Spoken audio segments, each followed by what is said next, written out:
Hi friends, welcome to my channel.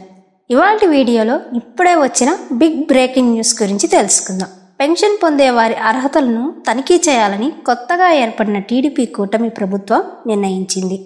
అయితే ఎవరెవరికి pension ఉంచుతారు, ఎవరెవరికి పెన్షన్ తీసేస్తారు అనే విషయాన్ని ఈ వీడియోలో క్లియర్గా చెప్తాను.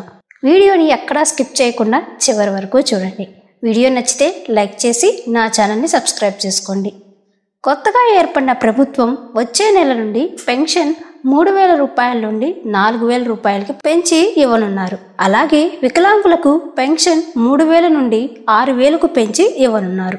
అయితే జగన్ ప్రభుత్వం రాకముందు పెన్షన్ అందుకునే వాళ్ళ సంఖ్య చూస్తే కేవలం 44 లక్షల మంది మాత్రమే ఉన్నారు. కానీ గత జగన్ ప్రభుత్వంలో ఆ పెన్షన్ అందుకునే వారి సంఖ్య దాదాపు 62 లక్షలకు పెరిగింది.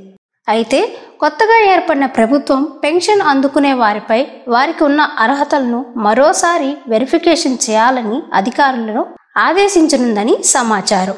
ఎందుకంటే గత వైసీపీ ప్రభుత్వం హయాంలో వికలాంగుల పెన్షన్ చూస్తే భారీ సంఖ్యలో పెరిగాయి. ఈ వికలాంగుల పెన్షన్లో భారీగా అవకతవకలకు అధికారులు పాల్పడినట్లు టీడీపీ పెద్దలు గుర్తించారు.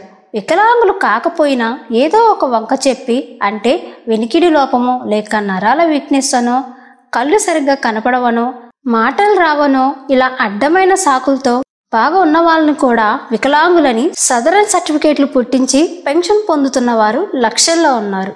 ఇలా దొంగ సదరన్ సర్టిఫికేట్స్ ఇవ్వడానికి అధికారులు గతంలో ప్రత్యేకంగా సదరన్ క్యాంపులు కూడా నడిపారు. అలాగే కొంతమంది ఒకే కుటుంబంలో ఉండే వాళ్ళు కూడా 2 రేషన్ కార్డులు అప్లై చేసుకొని ఇద్దరు పెన్షన్ పొందుతూ చాలా మంది ఉన్నారు.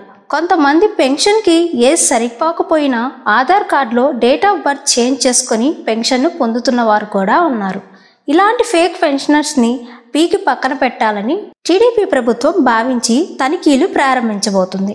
ముందు ఎవరు వికలాంగులు, ఎవరు వికలాంగులు కారు అనేది వచ్చే జూలై 1 లోపు ఈ వెరిఫికేషన్ ప్రాసెస్ని కంప్లీట్ చేసిన తర్వాత మాత్రమే పెంచిన పెన్షన్ని ఇవ్వనున్నారు. ఈ న్యూస్తో చాలా మంది ఫేక్ డాక్యుమెంట్స్ పెట్టి పెన్షన్ పొందుతున్న వారికి బ్యాడ్ న్యూస్ అని చెప్పాలి. సో ఇది ఫ్రెండ్స్ ఇవాల్టి వీడియో. ఈ వీడియో మీకు నచ్చినట్లయితే లైక్ చేయండి. అదేవిధంగా ఈ వీడియో ఎవరికైనా యూజ్ అవుతుంది అనుకుంటే తప్పకుండా షేర్ చేయండి. అలాగే నా ఛానల్ని సబ్స్క్రైబ్ చేసుకోవడం మర్చిపోకండి.